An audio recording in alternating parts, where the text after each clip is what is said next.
டெல்லியில் தமிழகத்தைச் சேர்ந்த விவசாயிகள் சங்கத்தினர் போராட்டத்தில் ஈடுபட்டுள்ளனர். விவரங்களை செய்தியாளர் ஹனிகுமாரிடம் கேட்கலாம். ஹனிகுமார், இந்த போராட்டத்திற்கு என்ன காரணம்?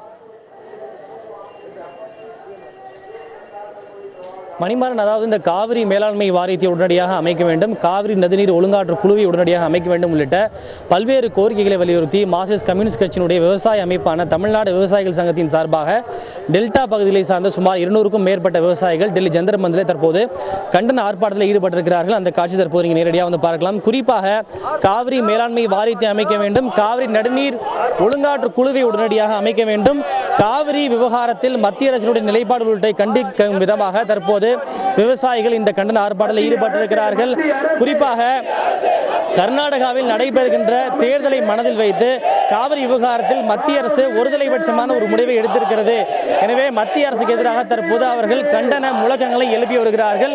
இந்த ஆர்ப்பாட்டத்தில் சுமார் 200க்கும் மேற்பட்ட டெல்டா பகுதியை சார்ந்த விவசாயிகள் கலந்து கொண்டிருக்கிறார்கள். இந்த ஆர்ப்பாட்டத்திலே மார்க்சிஸ்ட் கம்யூனிஸ்ட் கட்சியினுடைய மாநில உறுப்பினர் டி.கே. ரங்கராஜன் கலந்து கொண்டு ஆதரவு தெரிவித்திருக்கிறார். இந்த போராட்டம் குறித்து நம்ம அவரிடம் கேட்கலாம். சரி, இப்போ என்னென்ன கோரிக்கைகளை வலியுறுத்தி இன்னைக்கு இந்த ஆர்ப்பாட்டத்தில் ஈடுபட்டிருக்கீங்க? பிரதானமான கோரிக்கை காவேரி மேலாண்மை வாரியத்தை உச்சநீதிமன்றம் குறிப்பிட்டதைப் போல மத்திய சர்க்கார் அமைக்க வேண்டும். காவேரி மேலாண்மை வாரியம் அமைக்கப்பட்டால் காவேரிக்கு எவ்வளோ தண்ணி கொடுக்க வேண்டும் என்கிற ஒரு முடிவு வரும். ஆகவே அந்த மேலாண்மை வாரியத்துக்கு எல்லா மாநிலங்களும் கட்பட வேண்டியிருக்கும்.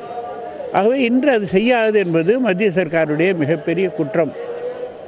இதை அவர்கள் வேண்டுமென்று செய்கிறார்கள். காரணம், கர்நாடகத்திலே அடுத்த ஆண்டு வரக்கூடிய தேர்தலில் தங்களுடைய வாக்கு வங்கிகள் குறைந்துவிடக்கூடாது என்று பயப்படுகிறார்கள். இது தமிழகத்திலே மிகப்பெரிய பாதிப்பு ஏற்பட்டிருக்கிறது. வரலாறு காணாத அளவுக்கு தற்கொலைகள் நடந்து கொண்டிருக்கிறது. 8ஆம் தேதிக்கு பிறகு தமிழகத்திலே விவசாயிகள் கிராமப்புறங்களிலே உரம் வாங்க முடியவில்லை. சந்தைகள் எதுவும் செயல்படவில்லை, கிராம சந்தைகள் கூட செயல்படவில்லை. ஏதோ கருப்பு பணத்தை எடுத்து போராடுகிறேன் என்று சொல்லி கிராமப்புற மக்களை எதிர்த்து மத்திய சர்க்கார் போராடி கொண்டிருக்கிறது.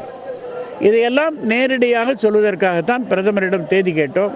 பிரதமர் விவசாய அமைச்சரை பார்க்குமாறு தன்னுடைய பொறுப்பிலிருந்து அவரிடம் கொடுத்து விட்டார். ஆகவே இப்பொழுது விவசாய அமைச்சரை பார்த்து கொண்டிருக்கிறோம். அவர் எப்பொழுது கிடைப்பாரோ அவரை பார்த்து மனு கொடுப்போம்.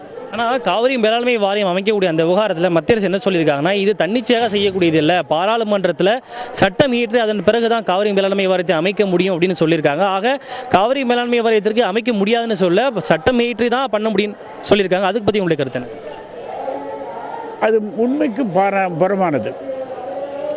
அரசு நினைத்தால் உடனடியாக ஒரு அவசர சட்டம் கொண்டு வர முடியும். பல பிரச்சனைகளுக்கு அவசர சட்டம் கொண்டு வருகிறது. இது கோடிக்கணக்கான மக்களுடைய வாழ்வாதார பிரச்சனை. இந்த வாழ்வாதார பிரச்சனையை இப்படி ஆறப்போடுவது என்பது எந்த நியாயமும் இல்லை. நன்றி சார். அதாவது அரசியல் காரணங்களுக்காகவே மத்திய அரசு இது போன்ற ஒரு சட்ட சிக்கலை உருவாக்கி இருப்பதாக திரு டி.கே. ரங்கராஜன் அவர்கள் குற்றம் சாட்டியிருக்கிறார். மணிமாறன். ஹனிகுமார், தமிழகத்தைச் சேர்ந்த விவசாயிகள் சங்கத்தினர் டெல்லியில் போராட்டம் நடத்தி வருகின்றனர். இது குறித்து நீங்கள் அளித்த விரிவான தகவல்களுக்கு நன்றி.